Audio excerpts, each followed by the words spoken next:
कथा सुनने में ऐसी रुचि बन जाए। बंधुओं एक बात कहें, ज्यादा कथा हमारी सुन मत लेना, नहीं तो हम आपको ऐसा ही बना देंगे फिर, और फिर ऐसे ही हो जाओगे आप कि बस फिर कुछ और कहीं मन लगेगा नहीं। इसलिए थोड़े बच के रहिएगा, थोड़े किनारे किनारे ही रहो, क्योंकि ज्यादा रस पक्ष में अगर हम ले गए तो हम भी वैसे हो जाएंगे, आप भी वैसे ही हो जाओगे, बस रोते ही रहेंगे सुबह शाम ठाकुर जी की स्मृति में, ठाकुर जी के भावों में।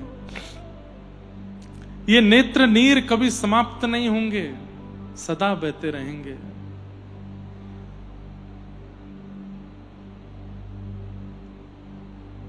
स्थिति कैसी हो जाएगी?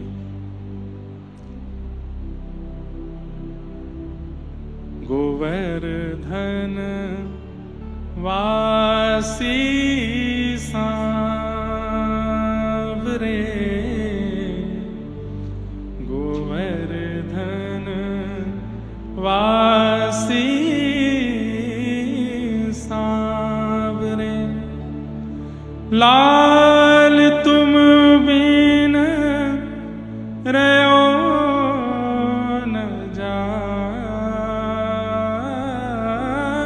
लाल तुम बिन रहो न जाए रे, गोवर्धन वासी सांवरे, गोवर्धन वासी सांवरे। दर्शन को नैना तपे, वचन सुनन को कान, मिलवे को हियरा तपे,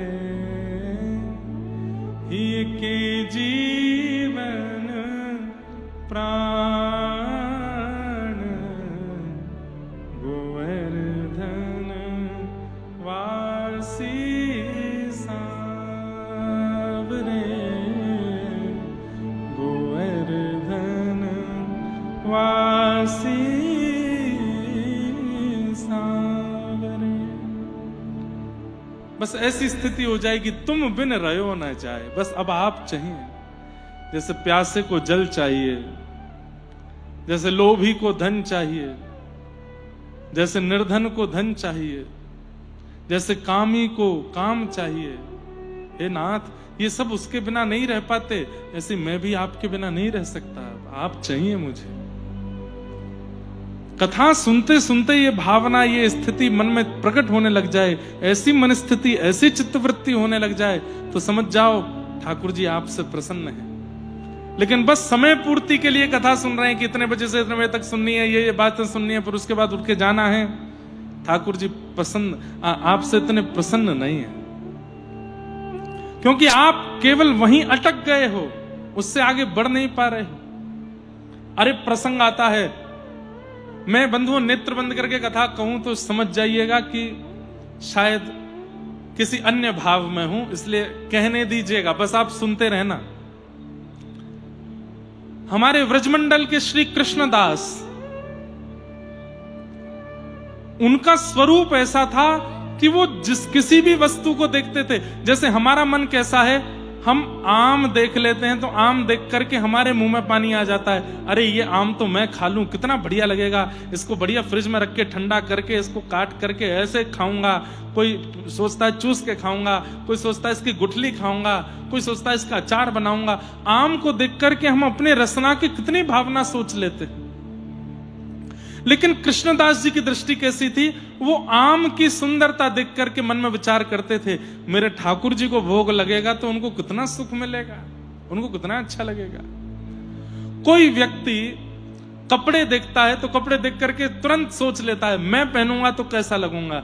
लेकिन श्री कृष्णदास जी सोचते थे इस छपाई का कपड़ा यदि मेरे ठाकुर जी की पोशाक बनेगी तो कितनी बढ़िया लगेगी। मतलब वो हर वस्तु को देख करके ठाकुर जी के ऊपर इमेजिन करते थे, कभी अपने ऊपर नहीं। एक बार आगरा गए, आगरा की सब्जी मंडी में घूम रहे थे, तभी उनको एक सुंदर गायन का स्वर सुनाई देने लगा। एक कोई स्त्री बड़े सुंदर स्वर में गा रही थी, और वो स्वर सुनते ही कृष्णदास जी रुक गए और मन में सोचने लगे, इतना सुंदर स्वर, अरे ये स्वर तो मेरे ठाकुर जी के सन्मुख प्रकट होना चाहिए, इस स्वर से तो मेरे ठाकुर जी की सेवा होनी चाहिए।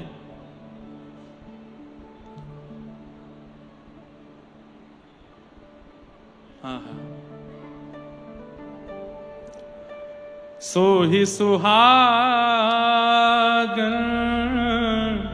प्रिय जाहिरी छे,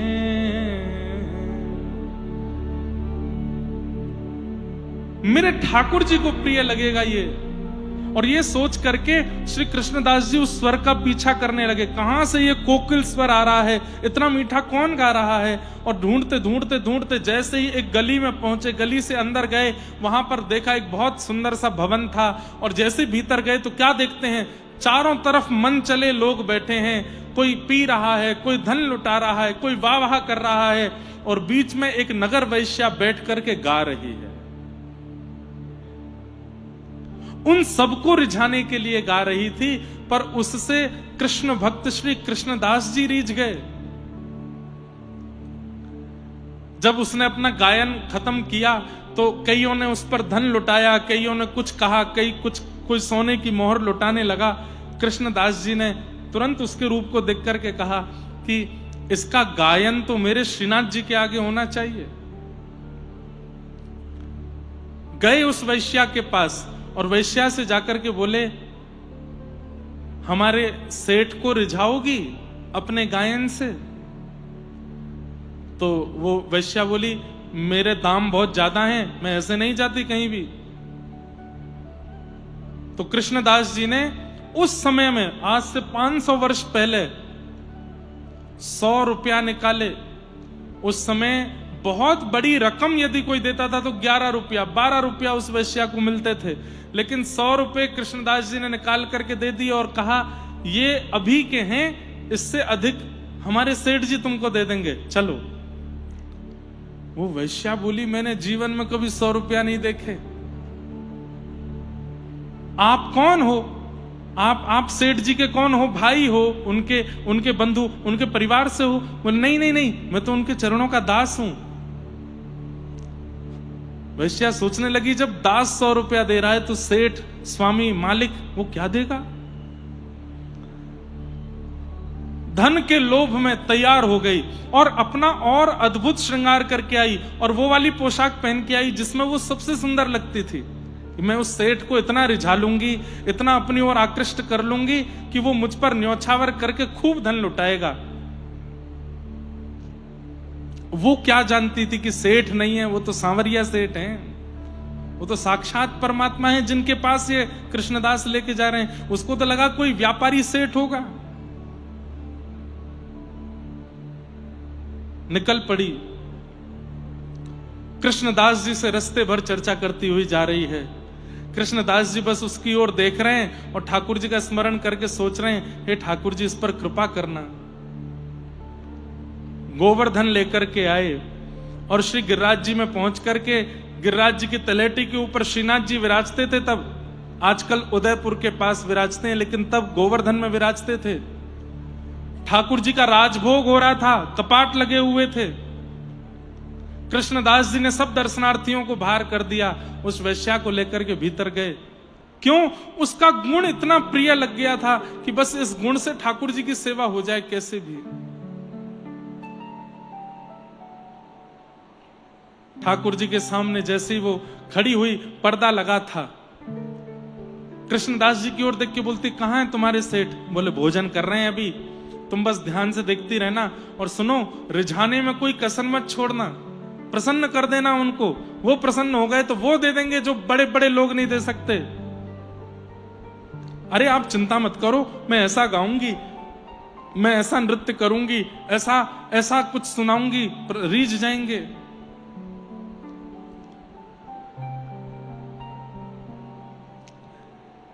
जैसे ही कपाट खुले, उस वैश्या ने नेत्र भर करके जब देखा, एक भुजा ऊपर की ओर, दूसरी भुजा कमर पर है, नेत्र नीचे हैं, मंद मुस्कुरा रहे हैं, सिरपेज धारण किया है, उस पर मोर पिच्छ है, यहां पर वंशी जी धारण है, छड़ी जी अपने हाथ के नीचे लगा रखी हैं, पैरों में पाजेब पहनी है, गले में सुंदर वनमाला धारण की है, सुंदर वैजंती माला पहनी हुई है, चंदन की सुंदर सुगंधी से सुगंधित हो रहे हैं। सामने एक पुजारी जी खड़े होकर के सुंदर दीप मालिका से आरती कर रहे हैं।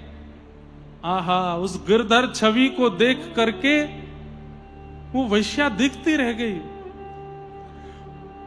उसके मन में आज एक ग्लानि हुई कि मैंने आज तक जीवात्मा को, ये संसार के नश्वर प्राणियों को प्रसन्न किया है, आज तक मैंने संसार के ही लोगों को प्रसन्न किया जो मेरा उपभोग करके मेरा त्याग कर देते हैं। मैंने स्वप्न में भी नहीं सोचा था कि मुझे उसके आंगन में खड़ा कर दिया जाएगा जिसने पूरी सृष्टि की रचना की है। ठाकुर जी की रूप माधुरी देखी, उसके बाद कृष्णदास जी को देखा। कृष्णदास जी बोले, बस इनको रिझा दो और किसी को रिझाने की आवश्यकता नहीं होगी।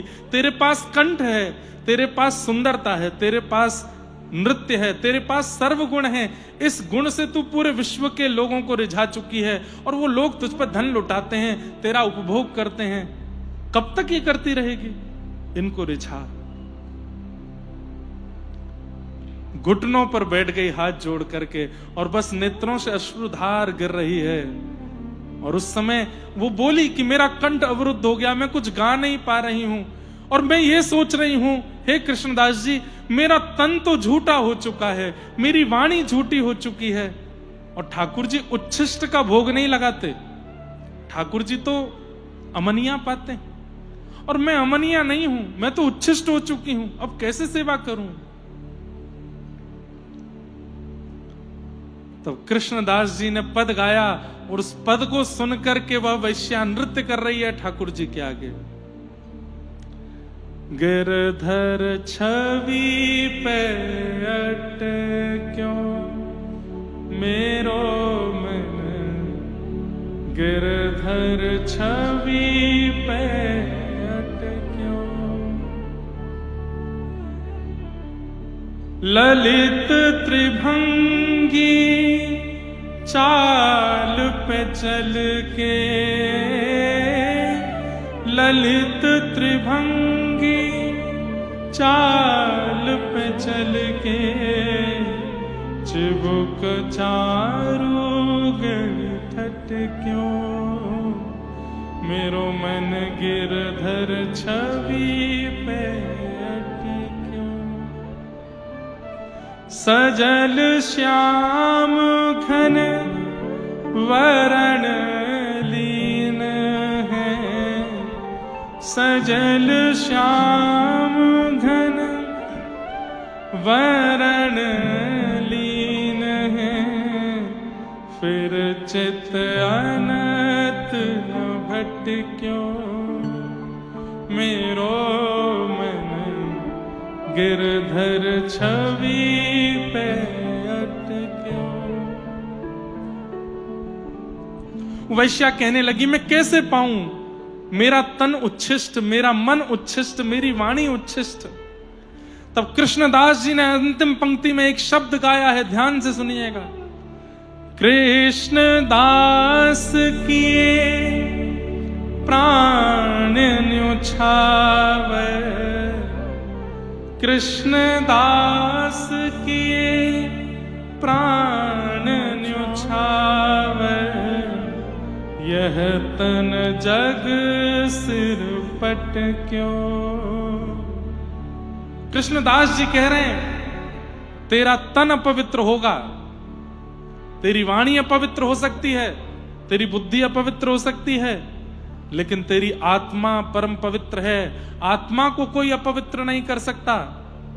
ऐसा कुछ कर मिल जा श्याम सुंदर से, दोबारा इस संसार की उच्चिष्ट स्थिति में ना आना पड़े। और महाराज तुरंत वो वैश्या खड़ी हुई और ठाकुर श्री गिरधर लाल जी के सामने, श्रीनाथ जी के सामने नृत्य करने लगी, नेत्रों से अश्रुधार गिरने लगी और द्रुत गति से नृत्य करते करते गोल घूमते घूमते घूमते अंत में ठाकुर जी की तरफ दोनों भुजा पसार दी हैं और वहीं तन का त्याग करके आत्मा को बाहर निकाल के ठाकुर जी में विलीन हो गई, मिल गई श्याम सुंदर से।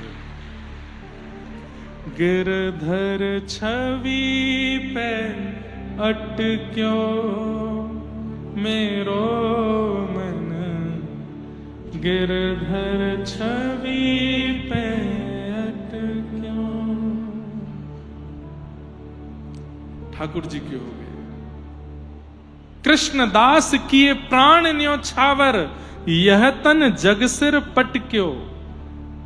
अरे ये संसार तो आपके तन का ही उपभोग कर रहा है, इसको आपके तन से ही मतलब है, छोड़ दो इस तन को इनके हवाले, आत्मा को दे दो ठाकुर जी को, उसे अर्पित कर दो ठाकुर जी को। और वो संभव कैसे होगा? ये रुचि बने सत्संग के प्रति, कथा में कहे गए शब्द शब्द से ना लगते हो, अक्षर से ना लगते हो, किसी व्यास की वाणी से ना लगती हो, ठाकुर जी की मधुर वेणु के समान वो लगता हो और स्वयं के प्रति गोपी की इच्छा आती हो, नेत्रों से कर्ण रंध्र से जब वह शब्द भीतर जाते हो तो लगता हो कृष्ण वेणु रव कर रहे हैं और हमारे चित्त का मार्जन करके हमें अपनी ओर खींच रहे हैं।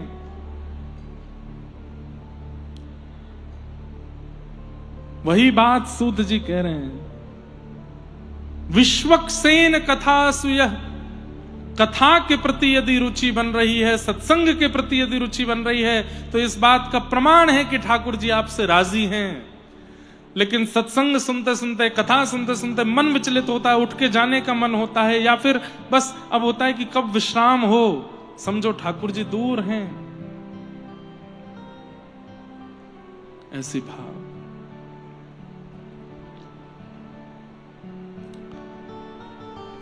सूत जी महाराज प्रवचन कर रहे हैं, सब प्रकार के भावों का, भगवान के अवतारों का वर्णन करते हुए श्रीमद् भागवत की रचना क्यों की गई इस बात का प्रमाण दिया।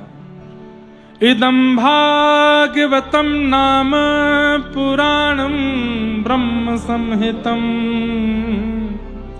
उत्तम श्लोक चरितम चकार भगवान ऋषि।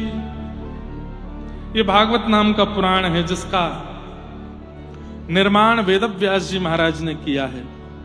उत्तम श्लोक चरितम, उत्तम श्लोक भगवान के भक्तों का इसमें चरित्र है और भगवान वेदव्यास ने इसकी रचना की है।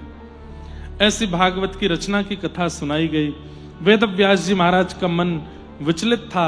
तब नारद जी महाराज ने जाकर के उनको कहा कि आपने जितने भी ग्रंथ लिखे हैं उन ग्रंथों में भगवान के यश का वर्णन किया है, भगवान के ऐश्वर्य का वर्णन किया है, अभी तक ठाकुर जी के बाल भाव का आपने वर्णन नहीं किया, उनके प्रभाव का वर्णन बहुत किया है, उनके स्वभाव का वर्णन नहीं किया है, इसलिए आपका मन अशांत है।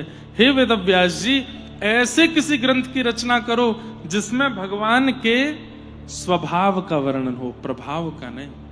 प्रभाव तो पूरी दुनिया जानती है ठाकुर जी का, प्रभाव कैसा है ये तो सब जानते हैं, लेकिन उनका स्वभाव कैसा है इसका वर्णन आपने अभी तक नहीं किया, इसलिए आपका मन अशांत है। तब वेदव्यास जी महाराज ने भागवत की रचना की। भागवत में भगवान के प्रभाव नहीं, स्वभाव की चर्चा ज्यादा है, भगवान के स्वभाव की चर्चा है। कैसा स्वभाव है ठाकुर जी का? हमारे भारत में जयपुर में एक संत हुए, उनका नाम था श्री राम प्रसाद जी महाराज। क्या नाम था? राम प्रसाद। बहुत दिन बाद इनका चरित्र याद आया है, ध्यान से सुनिएगा। इनके पिताजी जो थे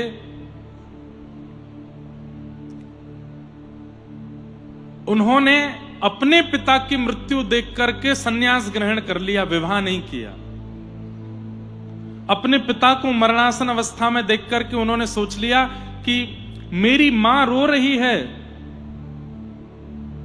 इसका मतलब है कि मैं कल को विवाह करूंगा और विवाह के बाद मेरे प्राण चले गए तो मेरी वजह से भी किसी को रोना पड़ेगा, मैं विवाह नहीं करूंगा। और इस कारण से उन्होंने विवाह नहीं किया। ध्यान से सुनिएगा। और विवाह ना करके सर्वगुण संपन्न होके संपत्ति होते हुए भी केवल अपने पिता की मृत्यु देख के ऐसा वैराग्य आया, सब छोड़ करके भजन करने वन में चले गए और इतना नाम जप किया, इतना नाम जप किया, 24 घंटे ठाकुर श्री का नाम जप करते, राम जी का स्मरण करते, राम राम राम राम राम राम जपते रहते थे। कुछ ही महीनों में राम नाम का ऐसा प्रभाव हुआ कि एक क्षण के लिए इन्होंने अपने नेत्र खोले तो क्या पाया, साक्षात प्रभु श्री राम, श्री जानकी जी, श्री भरत जी, लक्ष्मण जी, शत्रुघ्न जी, श्री हनुमान जी, समस्त राम दरबार इनके सामने प्रकट हो गया। इन्होंने जैसे ठाकुर जी को प्रणाम किया, राघव जी को प्रणाम किया, राम जी बोले हम केवल 2 शब्द बोलेंगे और बोल के अंतर ध्यान हो जाएंगे, ध्यान से सुनना। बोले जी भगवान आज्ञा करें। विवाह करो। बोले नाथ ये कैसी बात कह रहे हैं, मैं तो आपके संग रहना चाहता हूं। अरे मुझे संसार में नहीं रहना, ले चलिए अपने साथ। इतने में तो ठाकुर जी अंतर ध्यान हो गए। क्या बोल के गए, विवाह करो। खूब ढूंढा, ठाकुर जी नहीं मिले। अब तो इतने परेशान हो गए, अब कहां जाऊं। घर परिवार में ज्यादा लोग थे नहीं, लौट करके आए और आकर के अब बस सोचने लगे कैसे करूं। ठाकुर जी कह के गए विवाह करो। ब्राह्मण थे,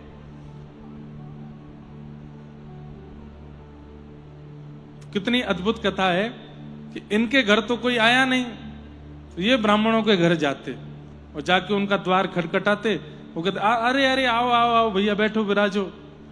हमने सुना था कि आप पिताजी की मृत्यु के बाद वन में चले गए थे भजन वजन करने, सोचा था विरक्त हो गए, पर अभी सुना कि आप तो वापस आ गए लौट के। बोले हाँ आ गए। कहिए क्या बात है। बोले हम बस ये पूछना चाहते थे आपकी पुत्री है क्या। तो वो कहते हाँ है। तो उनका विवाह हो गया। बोले विवाह तो नहीं हुआ, हम अच्छे हैं वर, हमसे ब्याह कर दो आप। खुद ही जाके अपना संबंध देते सबको। तो 2-4 ब्राह्मणों ने तो उनको भगा दिया। बोले ये कैसी बात करते हो, खुद ही आके बोल रहे हो हमसे ब्याह करा दो।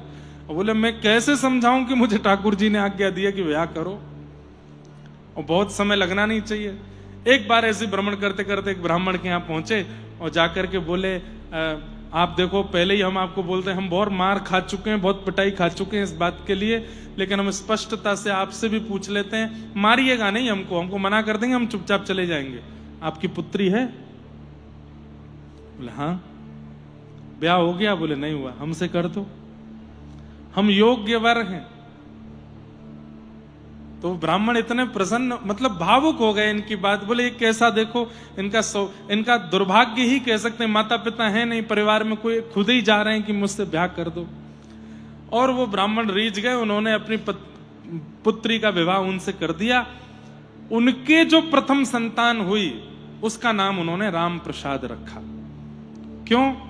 क्योंकि राघव जी की आज्ञा से ही दाम्पत्य जीवन में प्रवेश किया, ये संतान भी उन्हीं की कृपा से हुई है, तो इसका नाम राम प्रसाद है। राम प्रसाद नाम रखा। जयपुर में रहते थे। बहुत ध्यान से सुनिएगा। हमारे जयपुर में वृंदावन के सप्त निधियों के प्रथम ठाकुर विराजते हैं श्री गोविंद देव जी।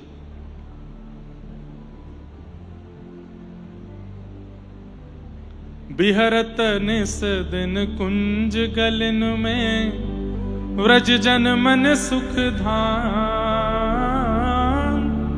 रूप गोस्वामी प्रकट कियो जहां, राधा गोविंद रूप निधान। वृंदावन प्यारो वृंदावन, श्री वृंदावन प्यारो वृंदावन। तो वृंदावन के गोमा टीला पर इनका प्राकट्य हुआ। लेकिन औरंगजेब ने जब आक्रमण किया, औरंगजेब जब आगरा आया तो आगरा में आकर के एक दिन रात में किले पर खड़े होकर के देख रहा था तो दूर एक दिया दिखाई दिया। उसने कहा ये आकाश में दीपक जैसा दिखाई दे रहा है, क्या है ये? बोले महाराज यहां से 50 किलोमीटर की दूरी पर एक हिंदुओं का धाम है, उसका नाम है वृंदावन। वहां एक ठाकुर प्रकट हुआ है, उसका नाम है गोविंद देव, उसके मंदिर के शिखर का ये दिया है। तो औरंगजेब ने कहा 50 किलोमीटर दूर से दिया दिखाई दे रहा है, नष्ट करो इसको। औरंगजेब ने तो नष्ट ही किया भारत को, सारे मंदिरों को। जैसे ही ब्रजवासियों को पता चली तो गोविंद देव जी को ले जाने का भाव रखा। तब जयपुर के राजा ने कहा कि मैं पूरी सुरक्षा दूंगा, आप कृपा करके श्री गोविंद देव जी को यहां ले आओ। कुछ कुछ दिन जगह जगह पड़ाव करते हुए श्री गोविंद देव जी जयपुर गए, तब से जयपुर में विराजमान। तो जयपुर में इनका जन्म हुआ श्री राम प्रसाद जी। तो राम प्रसाद जी गोविंद देव जी के मंदिर जाते थे। अब इनकी दर्शन वर्शन में तो रुचि कम थी। गोसाई जी के 2 बेटे थे, वो राम प्रसाद जी की उम्र के ही थे। मंदिर में इतनी भीड़ होती नहीं थी, 2-4 लोग दर्शन करने आते थे। गोसाई जी के बच्चों के साथ राम प्रसाद जी खेलते थे। तो इनके मन में क्या भावना थी कि गोसाई जी के 3 बालक हैं, 2 तो मेरे साथ खेलते हैं और एक ये मुकुट उकुट पहन करके, पीतांबरी पहन के सामने खड़ा रहता है, ये खेलने नहीं आता, ये खड़ा ही रहता है यहाँ पे। तो राम प्रसाद जी ऐसा सोचते, कभी कभी मेरी माँ भी बहुत ज्यादा सुंदर बनाती है तो मुझे घर से नहीं निकलने देती। बोले बगल वाली की नजर लग जाएगी, सामने वाली देख लेगी, भीतर ही रहे। तो हमें लगता है गोसाई जी के ये छोटे लाला हैं, इनको बढ़िया पीतांबरी पहनाते हैं, चंदन वंदन लगा के, काजल लगा के, पगड़ी पहना देते हैं तो कहीं नजर नहीं लग जाए, इसलिए ये खेलने नहीं आते। पर ये राम प्रसाद जब भी जाते थे गोविंद देव जी के मंदिर, गोटी खेलते थे। तो ठाकुर जी को देख करके कभी कभी बोलते थे तुम भी आ जाओ, तुम्हारे दोनों भैया तो खेलते हैं, तुम भी खेलो, तुम्हारा मन नहीं करता खेलने का? फिर वो दोनों बच्चे भी, वो भी गोसाई जी के पुत्र भी छोटे से ही थे, उनसे कहते ये क्यों नहीं आते? तो वो बच्चे कहते ये नहीं आते, इनको रहने दो, चलो हम खेलते हैं। गोटी खेलते थे। एक बार गोसाई जी के दोनों वो बालक अपने नानी के घर चले गए घूमने, गर्मियों की छुट्टी में। राम प्रसाद जी का रोज का नियम था, दोपहर में गोटी खेलने आते थे। आज गोटी लेकर के आए। जब तक वो दोनों नहीं आते थे अकेले खेलते थे। आकर के अकेले खेलने लगे, देखते देखते बोले अब बहुत देर हो गई, आए नहीं। तब ठाकुर जी की ओर देख के बोले आज तुम्हारे दोनों छोटे भाई नहीं आए खेलने? अरे अब तो आ जाओ, कहां भीतर बैठे रहते हो सज धज के तैयार होके? अरे तुमको क्या पता कितना आनंद आता गोटी खेलने में, देखो मैं खेल के दिखाऊं। तो ठाकुर जी के सामने खेल खेल के दिखावे। तो ठाकुर जी का इतना मन हुआ खेलने का। मंदिर में एक दरबान था और एक बूढ़े से गोसाई जी थे, वो आसपास घूम रहे थे। ठाकुर जी बोले इनके सामने कैसे जाऊं? तो भगवान ने कुछ इच्छा प्रकट की, तो दरबान को तो बहुत जोर से उसका पेट खराब हुआ। वो भागा लघु शंका दीर्घ शंका के लिए। ऐसा पेट खराब हुआ कि आवेगा नहीं आधे घंटे से पहले। और जो गोसाई जी मंदिर में घूम रहे थे उनको बहुत जोर की भूख लगाई। सोचने लगे अभी भोजन करके आया था, पता नहीं भूख क्यों लग रही है। वे वापस मंदिर के पीछे अपने घर चले गए। पंडिताइन से बोले भोजन बनाओ, भूख लगी है, बड़ी जोर की भूख। अब मंदिर में कोई नहीं। इतने में ही ठाकुर जी ने, जो ऐसे खड़े रहते थे, बंशी तो रखी अपने फेंट में, हाथ वाथ सीधे किए और एक छलांग मार के आ गए नीचे। और आकर के बोले रोज मुझे परेशान करता है, रोज आकर के गोटियों से चिढ़ाता है, चल तुझे तू बहुत बड़ा खिलाड़ी बनता है, मैं खेल के दिखाता हूं।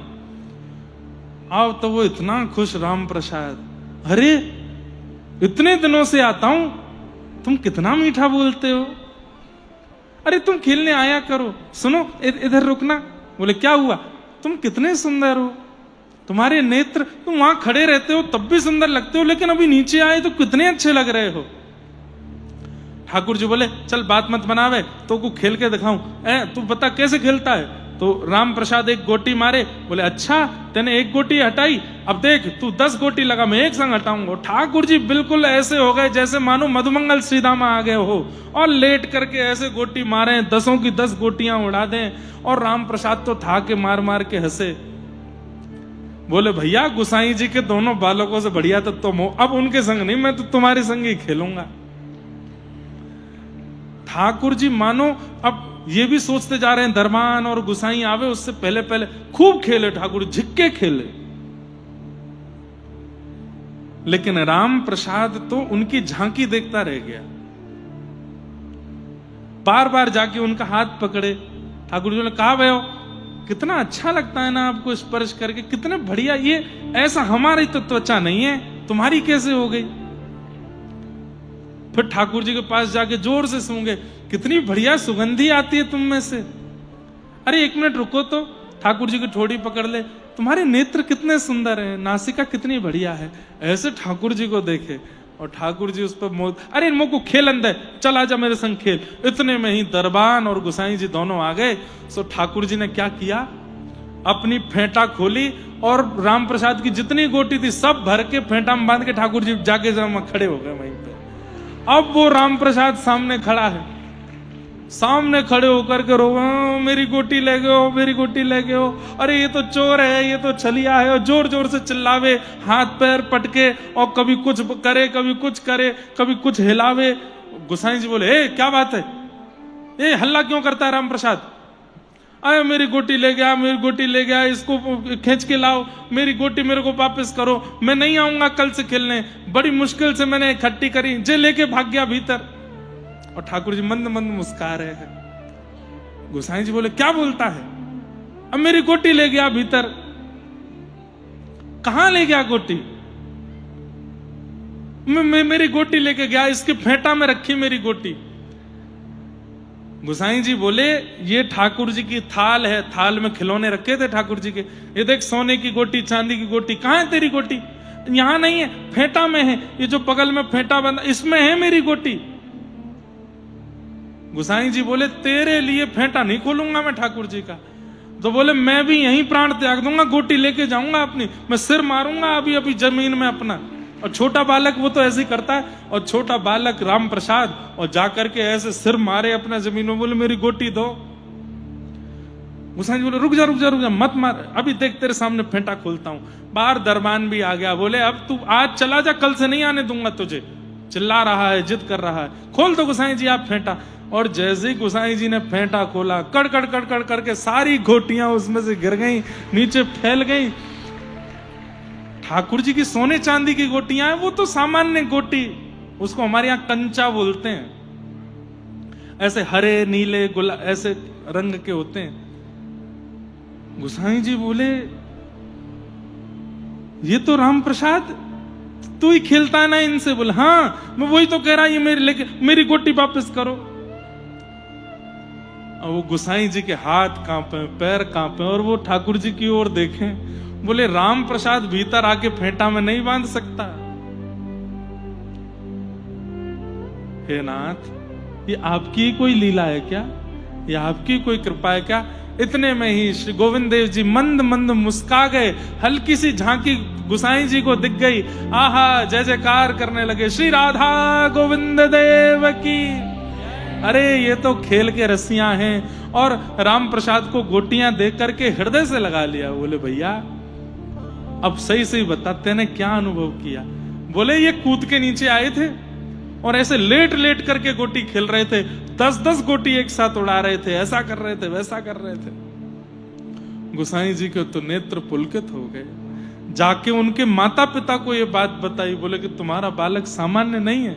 माता पिता बोले, वो तो हम जानते हैं कि ये सामान्य नहीं है, तुम पर जरूर कोई भगवत कृपा हुई है, क्या कुछ अनुभव हुआ था क्या पूर्व में। तब उनके पिताजी ने ये रहस्य बताया कि मैं तो विरक्त हो गया था, मुझे राम जी ने आकर के कहा कि 2 शब्द कहे, ब्याह करो, तब मैंने विवाह किया, इस बालक का जन्म हुआ, तो राम जी की कृपा से वंश बढ़ा, इसलिए इसका नाम राम प्रसाद।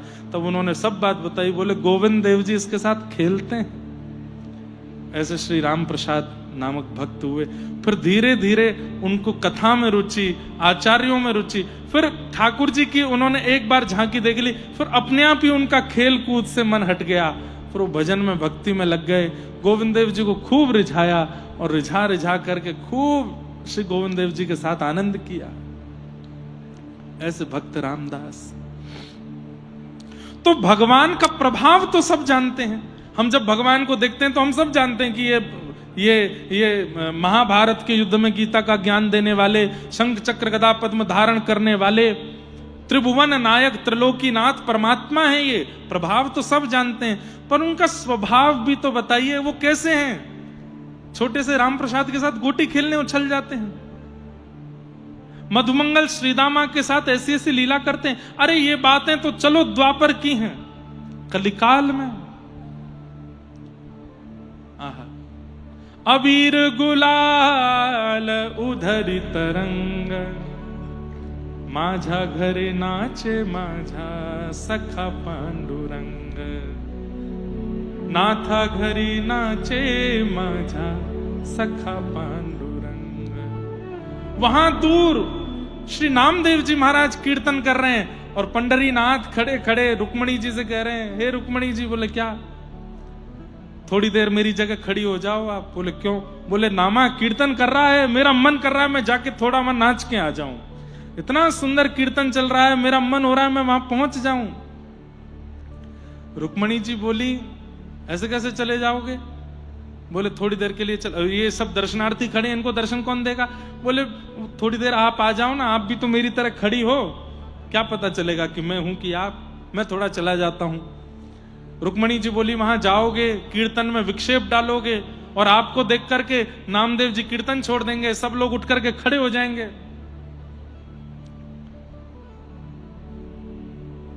बोले आप अपनी चुनरी हमको दे दो। तो रुक्मणी जी की चुनरी लेकर के ऐसे ढक करके केवल नेत्र नेत्र दिख रहे हैं, और श्री पंडरीनाथ भगवान पंढरपुर की गलियों से छुपते छुपाते और श्री चंद्रभागा जी के तट पर, वहां वालवंट जो वहां का तट है, वहां सब रसिक संत मिलकर के उछल उछल करके कीर्तन कर रहे थे। ठाकुर जी भी जाकर के वहां उन रसिकों के बीच में खड़े हो गए। रुक्मणी जी से वचन दे के आए थे 2 मिनट सुन के आ जाऊंगा बस, लेकिन जैसे ही वहां पहुंचे नेत्र बंद हो गए। ठाकुर जी झूमने लगे और धीरे धीरे झूमते झूमते थोड़े उछलने लगे, उछलते उछलते वेग से कूदने लगे और कूदते कूदते असंख्य भक्तों के बीच में आ गए। ठाकुर जी के अचानक से चुनरी उतर गई, सिर पर खूब सुंदर मुकुट धारण किया है, आहा कस्तूरी कस्तूरी की सुगंधी आ रही है, गले में तुलसी माला पहनी हुई है और ऐसे कमर पर हाथ धर के झूम झूम करके विठोबा नृत्य कर रहे हैं और सब भक्त समाज देख करके आनंदित हो रहे हैं ठाकुर जी को। ये ठाकुर जी का स्वभाव है कि वो इतने प्रभावशाली होते हुए भी भक्तों के सुंदर भाव को छोड़ नहीं पाते, पहुंच जाते हैं। नारद जी महाराज ने आके वेदव्यास जी से कहा, भगवान का स्वभाव नहीं, भगवान का प्रभाव नहीं, स्वभाव बताओ, उनका स्वभाव कैसा है, वो कैसे प्रेमी हैं अपने भक्तों के, इसके बारे में थोड़ा बताओ, तब तुम्हारे मन को शांति मिलेगी। और तब श्री वेदव्यास जी महाराज ने रचना करते हुए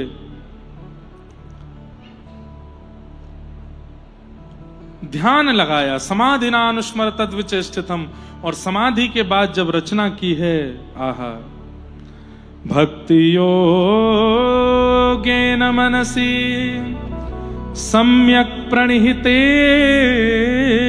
मले अपश्यत् पुरुषं पूर्वं मायां च तत्पाश्रयाम्। ऐसे एक भाव की रचना की जहां माया और परमात्मा विलग दिखने लगे। अभी क्या होता है, हमको परमात्मा भी दिखते हैं और परमात्मा के संग माया भी दिखती है, लेकिन ऐसे ग्रंथ की रचना की जिसको सुनने और पढ़ने के बाद माया और परमात्मा अलग अलग हैं, ये भेद हमारे सामने स्पष्ट हो जाएगा। संसार माया है, परमात्मा की भक्ति उससे अलग है, माया के संग भक्ति नहीं हो सकती। अभी हम माया और भक्ति दोनों एक साथ करते हैं, लेकिन जिस ग्रंथ के आश्रय से, जिस कथा के आश्रय से माया और भक्ति दोनों विलग विलग हैं, ये स्पष्टीकरण हो जाए, वो भागवत है। ऐसी भागवत जी की रचना की। लोकस्य जानतो विद्वांस चक्रे सात्वत समेता। बोलो श्रीमद् भागवत महापुराण की भागवत की रचना की, और रचना करके श्री वेदव्यास जी महाराज ने अपने पुत्र श्री सुखदेव जी महाराज को यह भागवत प्रदान की, और सुखदेव जी से कहा कि अब घर घर में जन जन में इसको स्थापित करो। तब श्री सुखदेव जी महाराज गंगा जी के तट पर जाते हैं और वहां उन्हें परीक्षित मिलते हैं। परीक्षित जी महाराज को यही भागवत की कथा श्री सुखदेव जी महाराज श्रवण कराते हैं और 7 दिन में उन्हें भगवत प्राप्ति का अनुभव कराते हैं। इस प्रकार से भागवत जी सुखदेव जी को दी गई। सुखदेव जी ने फिर वही परीक्षित को सुनाई। प्रश्न हुआ कि परीक्षित कौन है, इसके बारे में हमें बताओ। इसको 7 दिन में मरने का श्राप क्यों लगा था? तो यदा मृधे कौरव संजयानाम वीरेस्वथो वीर गतिम गतेषु व्रकोदरा विग्ध गदा विमर्श भृगनोरुदंडे धृतराष्ट्रपुत्रे। महाभारत का युद्ध अपने अंतिम पड़ाव पर चल रहा था और बड़े बड़े वीर गति को प्राप्त हो गए थे। उसी महाभारत युद्ध में अंत में विजय हुई पांडवों की। इन्हीं पांडवों का वंशधर ये परीक्षित है जिसको 7 दिन में मृत्यु का श्राप लगा था। इस परीक्षित की मां के गर्व को नष्ट करने के लिए, मातृ गर्भ में परीक्षित को नष्ट करने के लिए अश्वत्थामा ने ब्रह्मास्त्र छोड़ा था, पर ठाकुर जी ने गर्भ में जाकर के परीक्षित की रक्षा की। ठाकुर जी ने गर्भ में जाकर के परीक्षित की रक्षा की और वहां जन्म लेने से पूर्व ही परीक्षित को ठाकुर जी ने दर्शन दे दिया। ऐसे श्री परीक्षित जी महाराज, उनका प्रादुर्भाव हुआ, उन सबके भाव बताए गए, ठाकुर जी ने उनकी रक्षा की है।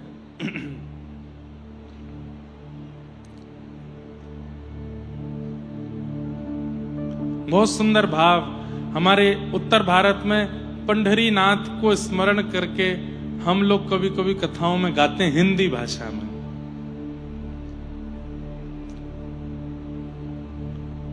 सबके लिए वो द्वार खुले हैं,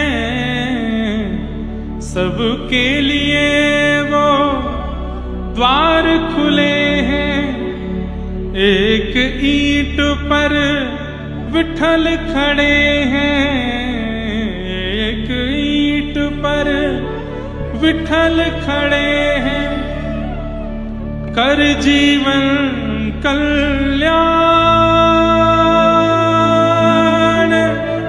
पांडुरंग भजले हरि का नाम,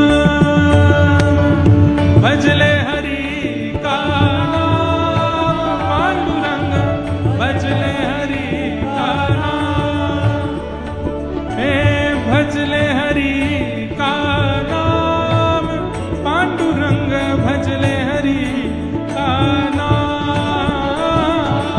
भजले हरि का नाम, पांडुरंग भजले हरि का नाम। विठ्ठल विठ्ठल जय हरि विठ्ठल,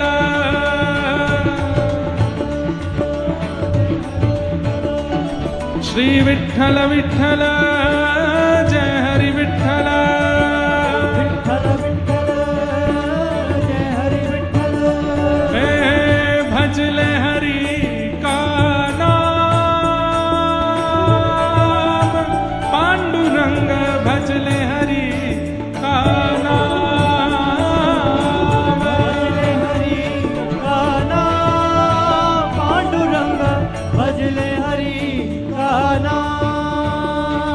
ओ राम वही श्याम वही, राम वही श्याम गाइए, राम वही श्याम वही, वही श्याम वही है, कृष्ण वही बलराम वही, कृष्ण वही बलराम, राम वही सब में समाई जिसकी छाया, समाई की छाया, जिसका भेद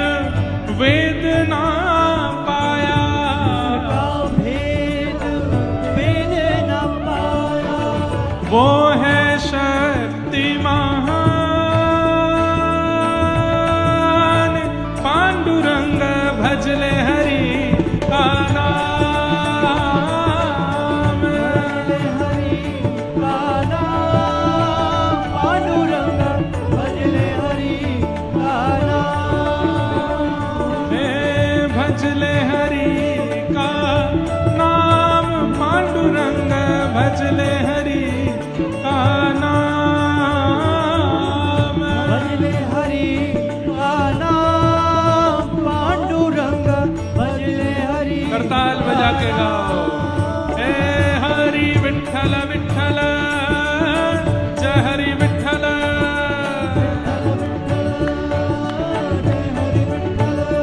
हरि विठ्ठल विठ्ठल जय हरि विठ्ठल। विठ्ठल विठ्ठल जय हरि विठ्ठल। हरि विठ्ठल विठ्ठल जय हरि विठ्ठल। विठ्ठल विठ्ठल जय हरि विठ्ठल। हे विठ्ठल विठ्ठल जय हरि विठ्ठल। विठ्ठल विठ्ठल जय हरि विठ्ठल। हरि विठ्ठल विठ्ठल जय हरि विठ्ठल। विठ्ठल विठ्ठल जय हरि विठ्ठल। हरि विठ्ठल विठ्ठल जय हरि विठ्ठल। विठ्ठल विठ्ठल जय हरि विठ्ठल। पंढरपुर की महिमा न्यारी, पंढरपुर की महिमा न्यारी। आते हैं लाखों नर नारी, आते हैं यहाँ नर नारी। उसके लिए है कोई नहीं छोटा, उसके लिए है कोई नहीं छोटा। उसके लिए नहीं कोई है मोटा। उसके लिए है कोई नहीं मोटा। सब है उसको समान, पांडुरंग भजले हरि का नाम।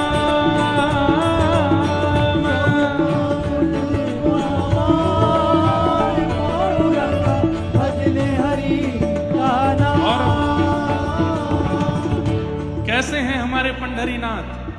करताल बजाते हुए, गाते हुए, नृत्य करते हुए, नेत्र बंद करके दर्शन करो। सांवली सूरत मोहिनी मूरत, सांवली सूरत, मोहनी मूरत। सांवली सूरत मूरत न्यारी, सांवली सूरत मूरत न्यारी। श्री चरणों की है बलिहारी, श्री चरणों की है बलिहारी। श्री चरणों की है बलिहारी। चरणों की है बलिहारी। सबके लिए जो द्वार खुले हैं, सबके लिए जो द्वार खुले हैं। सबके लिए जो द्वार खुले हैं, सबके लिए जो द्वार खुले हैं। एक ईंट पर विठ्ठल खड़े हैं, एक ईंट पर विठ्ठल खड़े हे हैं। विठ्ठला विठ्ठला विठ्ठला विठ्ठला विठ्ठला विठ्ठला श्री विठ्ठला विठ्ठला विठ्ठला। विठ्ठला विठ्ठला हे विठ्ठला विठ्ठला विठ्ठला। विठ्ठला विठ्ठला पांडुरंगा विठ्ठल विठ्ठल विठ्ठला विठ्ठला। हे कर जीवन कल्याण,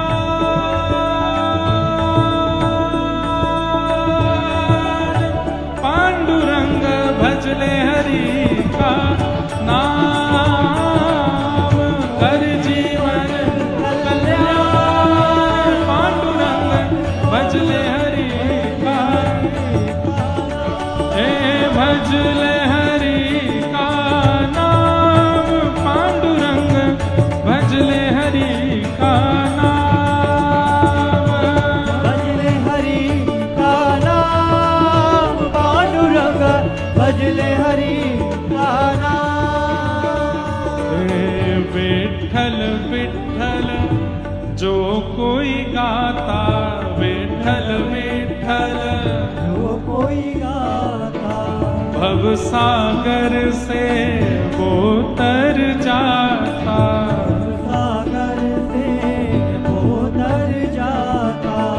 विठ्ठल विठ्ठल जो नहीं गाता, विठ्ठल विठ्ठल जो नहीं गाता, अंत समय में सो पछताता, अंत समय पे तो पछताता।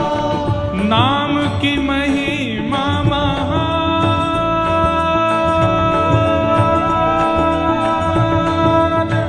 पांडुरंग भजले हरि का नाम, नाम की महिमा महान, पांडुरंग भजले हरि गाओ जाओ उठा के, हे विठ्ठला विठ्ठला विठ्ठला, विठ्ठला विठ्ठला श्री विठ्ठला विठ्ठला विठ्ठला, विठ्ठला विठ्ठला हे विठ्ठला विठ्ठला विठ्ठला, विठ्ठला विठ्ठला विठ्ठला विठ्ठला विठ्ठला। विठ्ठला विठ्ठला अच्छा। विठ्ठला। एक जरूरी सूचना सुनिए, कल बुधवार को सुबह 11 से और लगभग 12:30 बजे तक युवक युवतियों के लिए, मतलब युवाओं के लिए एक युवा पथ प्रदर्शन का कार्यक्रम रखा गया है। इस विषय पर चर्चा होगी, युवाओं से हम थोड़ी बातचीत करेंगे, कुछ उनको टिप्स बताएंगे और सभी बच्चों को भेजें, और जिसमें उम्र वैसे लगभग 15 से लेकर के, और यहाँ तो लिखा है 15 से 25, पर हम खुद 28 साल के हैं तो कम से कम 15 से लेकर के 35 साल तक के बच्चे आ सकते हैं। बच्चे तो नहीं है 35 साल के, लेकिन फिर भी आइए, सब युवा आइएगा। सुबह थोड़ी चर्चा आप लोगों के साथ में करेंगे और प्रेम और भाव से खूब आनंद करेंगे। मन भूल मत जइयो राधा रानी के चरण, भूल मत जइयो राधा रानी के चरण, मन भूल मत जइयो राधा रानी के चरण, भूल मत जइयो राधा रानी के चरण। ओ राधा रानी के चरण, महारानी के चरण, राधा के चरण, महारानी के चरण, राधा रानी के चरण, महारानी के चरण। महारानी के चरण, महारानी के चरण। कल नंदोत्सव है कथा में, आप सब लोग 4 बजे 3 बजे तक यहाँ आ जाइएगा। और कल वैसे तो हम सब जगह कहते हैं कि पीले वस्त्र पहन के आना, पर कल आप लोग सब सफेद वस्त्र पहन के आना, और पीले यहां कर दिए जाएंगे। तो घर से परमिशन लेके आना कि भाई कल जो है हम थोड़ा धूमधाम करके आएंगे, क्योंकि कल अहिल्यानगर साक्षात श्री गोकुल धाम बनेगो। बल पूछरी के लौटा की हो या। कल कौन कौन आवेगो, भुजा उठाओ। नंद घर आनंद भयो, कल ही गाएंगे। और कल हम प्रयास करेंगे कि मराठी में नंदोत्सव गाएं, एक आध भाव मराठी में भी गाएंगे।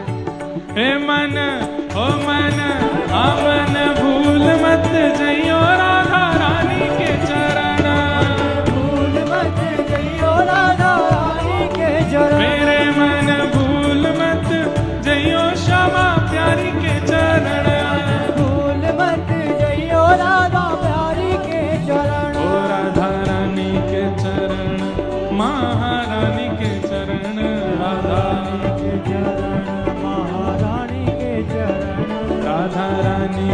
चरण, महारानी के चरण, महारानी के चरण, महारानी के चरण। मेरे मन भूल मत जइयो श्यामा प्यारी के चरण, भूल मत जइयो राधा रानी के चरण, मन भूल मत जइयो राधा रानी के चरण, भूल मत जइयो राधा रानी के चरण।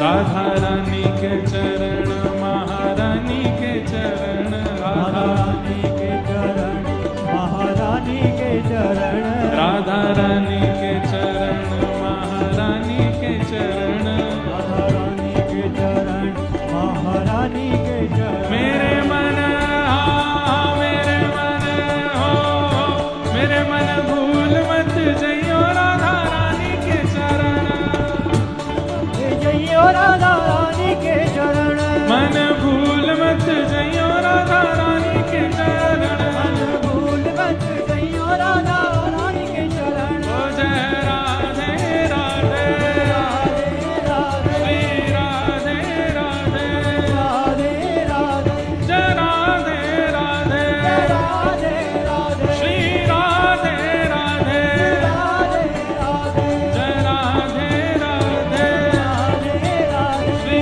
राधे राधे, राधे राधे, वृषभानु दुलारी, राधे राधे, कीरत सुत प्यारी, राधे राधे, हे हमारी प्यारी, राधे राधे, बरसाने वारी, राधे ओ जय राधे राधे, श्री राधे राधे, जय राधे राधे, श्री राधे राधे, जय श्यामा प्यारी, विश्वभानु दुलारी, वृंदावन वारी।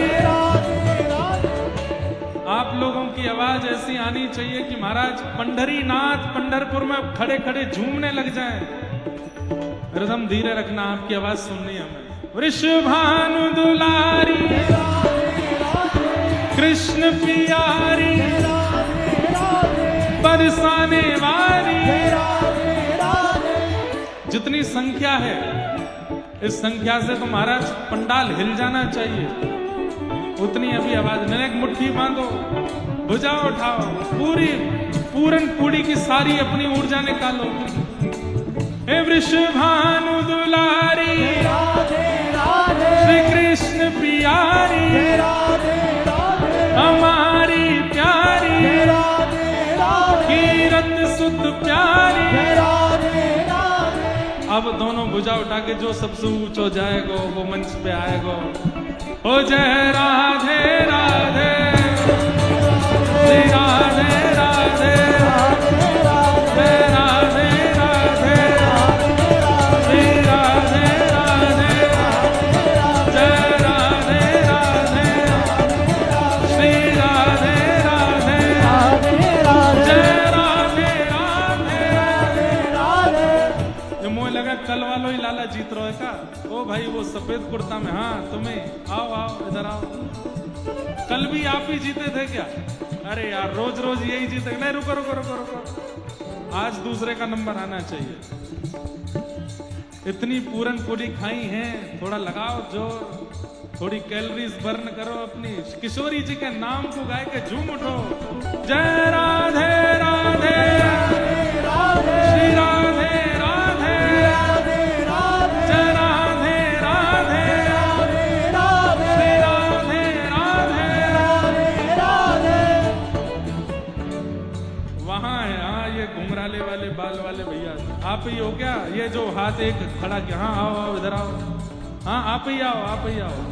ये दोनों भुजा जो खड़ी करी अभी जिन्होंने, नहीं वो आ रहे हैं पीछे से आ रहे हैं, इनको आगे भेजो, वहीं से कूद के आ जाओ, उछल के आओ, जल्दी से आओ। 10 तक गिनती हो उससे पहले आ जाना, जल्दी आओ, कूद बांध के आओ।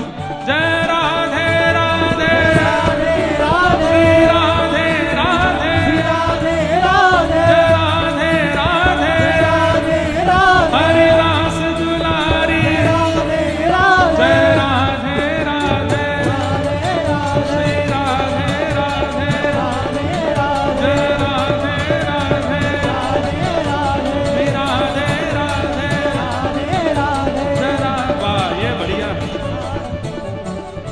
उछला नहीं गया तो उसको कंधा पे ही चढ़ा लियो, बताओ।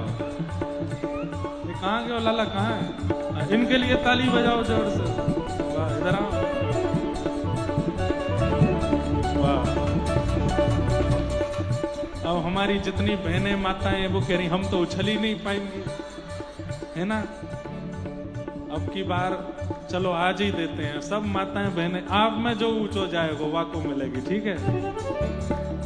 वृषभानु दुलारी राधे राधे कृष्ण प्यारी, राधे राधे कृष्ण प्यारी राधे राधे बरसाने वाली, राधे जय राधे राधे राधे राधे राधे राधे राधे ये देखो ये, हाँ यही दोनों हाथ खड़े के, आओ आओ इधर आओ,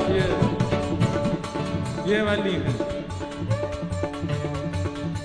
बोलो वृषभानु दुलारी की।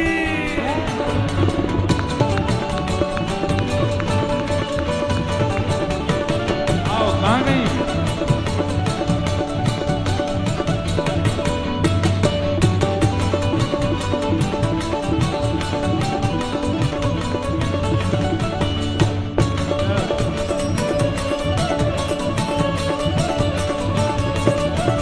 विठाला विठाला विठाला विठाला विठाला विठाला विठाला विठाला विठाला विठाला विठाला विठाला विठाला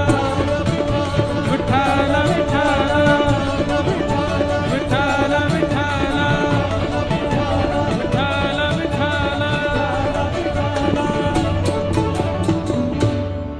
विठाला विठाला विठाला पांडुरंगा विठाला विठाला विठाला विठ्ठला पांडुरंग विठ्ठला विठाला विठाला विठाला पुरंदराचा विठाला विठ्ठला विठ्ठला पांडुरंग विठ्ठला विठाला विठाला विठाला आई बापा विठाला विठ्ठला विठ्ठला विठ्ठला आई बाबा विठ्ठला हे विठाला विठाला विठाला आई बापा विठाला विठ्ठला विठ्ठला आई बाबा विठ्ठला विठ्ठल माझा माझा मी विठ्ठलाचा, विठ्ठल माझा माझा मी विठ्ठलाचा हे विठ्ठल माझा माझा मी विठ्ठलाचा, विठ्ठल माझा मी विठ्ठलाचा हे विठ्ठल माझा माझा